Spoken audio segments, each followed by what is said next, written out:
हर parents अपने बच्चे को अच्छी परवरिश देना चाहते हैं, लेकिन कई बार ज़्यादा लाड प्यार के कारण बच्चे ज़िद्दी भी हो जाते हैं। आपने कई पेरेंट्स से सुना होगा कि बच्चे बिल्कुल उनकी बात नहीं सुनते, लेकिन क्या आप जानते हैं कि माता पिता की गलतियों से भी बच्चे ज़िद्दी बनने लगते हैं। तो आइए जानते हैं डाइटिशियन शिवा कुमार से बच्चों को अच्छी डाइट के साथ अच्छी परवरिश कैसे दें।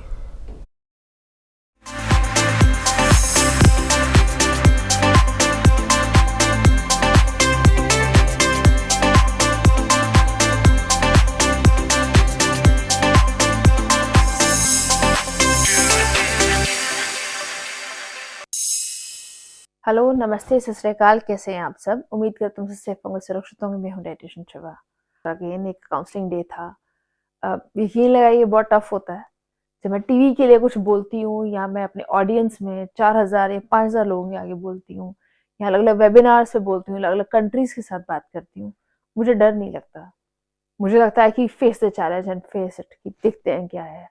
शायद उसमें थ्रेशोल्ड नया मिलेगा, शायद नए चैलेंजेस आएंगे अलग अलग कंट्रीज के साथ। ऑब्वियस है, आपका हेलो, आपका नमस्ते, हर लेवल है जो आप नया चेंज करते हैं और एक नई चीज है जो सीखते हैं। देखिए, जब हम बात करते हैं काउंसलिंग की, यकीन लगाइए डर लगने लग गया मुझे। मतलब मुझे ऐसा लगता है कि यार ये हो क्या रहा है? हम लोग गलत हो रहे हैं, हमारी परवरिश गलत हो रही है, या हमारे बच्चों से हम गलत हो रहे हैं, या उनसे डरने लग गए हैं। आज काउंसलिंग में था 7 साल का बच्चा, जिसको मुझे ही समझ में नहीं आया कि क्या बोलूं। वो बच्चा इतना छोटा था कि सिर्फ अपनी जिद्दें, और उसको लगता है कि चॉकलेट या सिर्फ होमवर्क ना करना सब कुछ है। बट उसके पेरेंट्स जिस हिसाब से रो रहे थे, जिस हिसाब से वो अपने आप को गिव अप कर रहे थे कि हमसे गलती क्या हो गई, मतलब मुझे ही समझ में नहीं आया कि मुझे किसको क्या कहना है। ठीक है, एनीवेज, आपने इमोशन को साइड पे रख के ही काउंसलिंग करते हो, तभी आप दुनिया को समझा पाते हो कि हाँ क्या ठीक है और क्या गलत है। आइए आज अपने ही ऊपर एक छोटा सा बैकड्रॉप देके चलते हैं कि क्या सच में हम जो कर रहे हैं वो ठीक कर रहे हैं। अगर आपको ऐसा लगता है कि आप अपने बच्चे की हर चीज में हाँ मिला रहे हैं, तो जी हाँ, आप बहुत ज्यादा गलत कर रहे हैं। अगर आपको लगता है कि बच्चे को कुछ भी बोलना में या एकदम से कुछ भी जिद कर रहा है तो वो मान लो उस टाइम के लिए और आधा घंटा शांति से निकल जाएगा, तो आप गलत कर रहे हैं। अगर आपको ऐसा लगता है कि वो ये तो खा नहीं रहा है, वो नहीं खा रहा है, तो अगर वो खाने के नाम पे म्योनीज चाहिए उसे, या उसे कुछ फ्राइड चाहिए, या उसे कुछ नॉनवेज चाहिए या वेज नहीं चाहिए, या वेज चाहिए और नॉनवेज नहीं चाहिए, तो अगर आपकी बातें वो नहीं मान रहा, तो जी हाँ, आप अपने आप को गलत कर रहे हैं। बहुत ईज़ी है एक शॉर्टकट बच्चे को पकड़ा देना कि हम आपकी भी बात सुनते हैं, 5 मिनट आप फ़ोन में देख लो। लेकिन जब वो बच्चे टीनेजर्स बन जाते हैं और फ़ोन को ही अपना बेस्ट फ्रेंड बना लेते हैं, तो शायद सबसे ज़्यादा दिक्कतें और तकलीफ़ें जिनको आती हैं, उनका नाम है पेरेंट्स।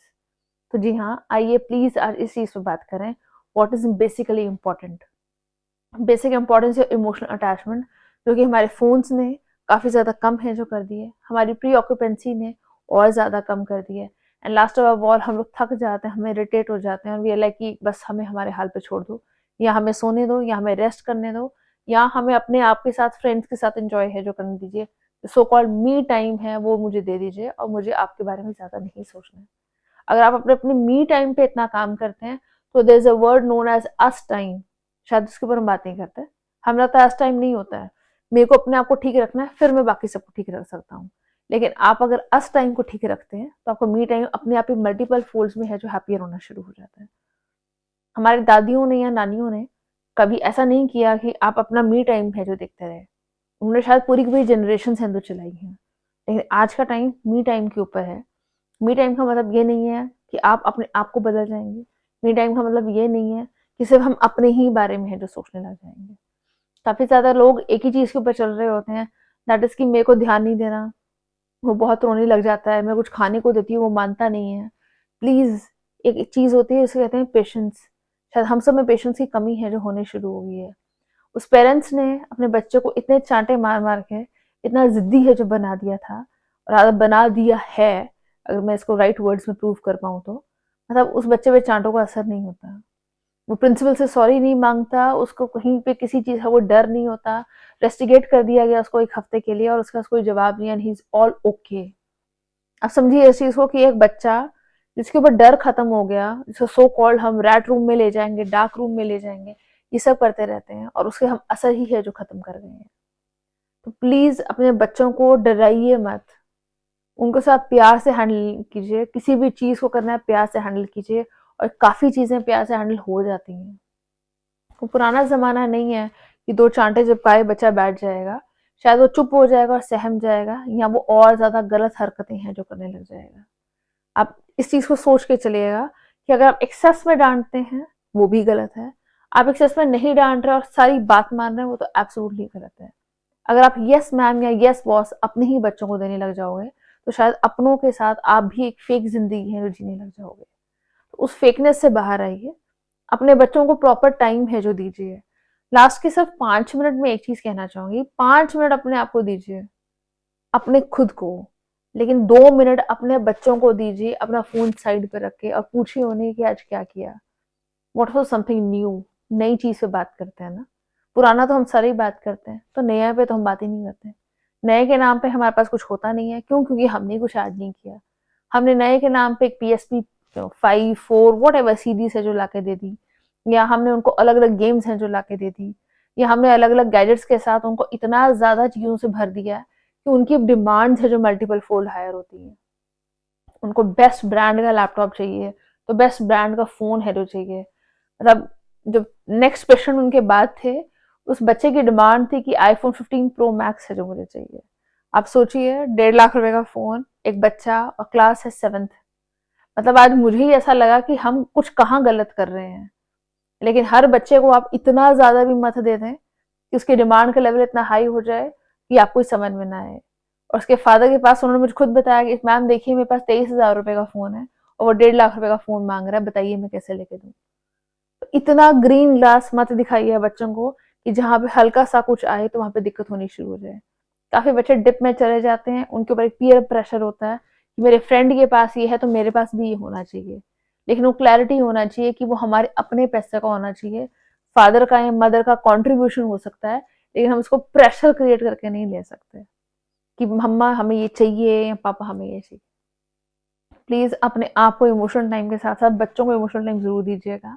अगर इस पीयर प्रेशर गेम में हमारे बच्चे ही उस गेम से झुलस जाएँ, तो उसका कोई फ़ायदा नहीं है। तो कोशिश करें, उनको अच्छा टाइम दीजिए। लास्ट में कभी भी आपको दिल करे पूरा दिन खत्म हो, 2 मिनट आपको लगे दिन के बीच में ऑफिस से फ़ोन करना, या हम लोग ऐसे बोलते हैं कि मैं यहाँ पे बिज़ी हूँ, वहाँ पे बिज़ी हूँ, अभी थोड़ी देर में कॉल बैक करता हूँ या करती हूँ, और शायद हम कॉल बैक करना भूल जाते हैं। और वो भी समझ जाते हैं कि शायद अब हम लोग भी टेक इट फॉर ग्रांटेड है जो उन्हें भी ले चुके हैं। कई बार ये हर्ट हमें भी होता है, कई बार ये हर्ट उन्हें भी होता है, और हम शायद अपनी बात करते हैं, उनके लिए हम सोचते नहीं हैं। तो अपने इमोशंस को कंट्रोल रखिए। अपने एंगर, अपने टेंट्रम्स को आप लोग भी कंट्रोल है जो कीजिए। एक्सेसिव लोड अपने बच्चों को देने की ज़रूरत नहीं है, ना बैगेज देने की ज़रूरत है कि देख मैंने क्या किया, तूने कुछ किया नहीं। ये सब चीज़ें उन्हें समझ में नहीं आती। उन्हें उनकी सिंपल सी भाषा समझ में आती है, प्यार। ऐसा क्या हो गया उस डायनामिक्स में, जो बच्चा एक 10 पैसे या 50 पैसे की टॉफ़ी से खुश हो जाता था, अब शायद लाख या 1.5 लाख रुपए का फ़ोन है जो माँग रहा है। कहीं तो कुछ गड़बड़ है और गणित कहीं तो बदल गया है। उस गणित के साथ अपने प्यार के डायनामिक्स को सेम रखिए, अच्छा रखिए, और एन्जॉय कीजिए ज़िंदगी। ज़िंदगी गैजेट्स में नहीं चलती। हम लोग ना जाने कितना-कितना टाइम रील्स में इन्वेस्ट करते हैं। मैं हर टाइम एक ही चीज़ बोलती हूँ कि आप लोग इंस्टा पे, फेसबुक पे सिर्फ़ रील स्क्रॉल करते हैं और उसमें ना जाने कितना टाइम इन्वेस्ट करते हैं। अपनी पहचान बनाइए, अपनी रील्स बनाइए और उसे एन्जॉय कीजिएगा। यकीन लगाइएगा, बहुत एन्जॉय करेंगे। Yes, this is what I did. I proved myself to myself. आपको दुनिया को प्रूव नहीं करना होता। इसलिए अपने बच्चों को अपने आप को भी प्रूव मत करवाएं। उनकी उनकी उड़ान है जो उड़ने दीजिए, और उन्हें खुले आसमान है जो दीजिए। प्लीज़, मतलब आप सबसे हाथ जोड़ के विनती है, एक्सेस लोड मत दीजिए। मैंने आज बहुत बच्चों को दिक्कत में देखा और मुझे समझ ही नहीं आया कि आज क्या सच में मुझे डाइट पे बोलना है।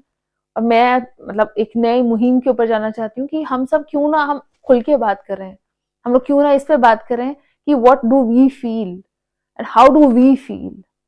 हम क्या करते हैं महसूस तो ठीक है, बट किस तरह से करते हैं उस पर तो कोई बात ही नहीं करता। बट अगर हम अपनी करते हैं, शायद हम बच्चों की बात नहीं करते। तो मैं ये समझना चाहती हूँ, हम एक ही चीज से बात करें, and that is our self doubts, that is our emotional counselling, and that is our self. इसी चीज को कंटिन्यू करेंगे कि ताकि हमारे बच्चे ना कि एंजाइटी मोड पे जाएं, ना कि डिप्रेशन मोड पे जाएं, और हम उनको क्या खाने को दें, किस तरह से दें, और क्या क्या चीजें हम अपने ऊपर चेंजेस लाएं ताकि हमारे बच्चे उस चीज को सफर ना करें। उम्मीद करते हैं उससे सेफ रहेंगे और सुरक्षित रहेंगे। एंड प्लीज अपने बच्चों को इमोशनल टाइमिंग दीजिए।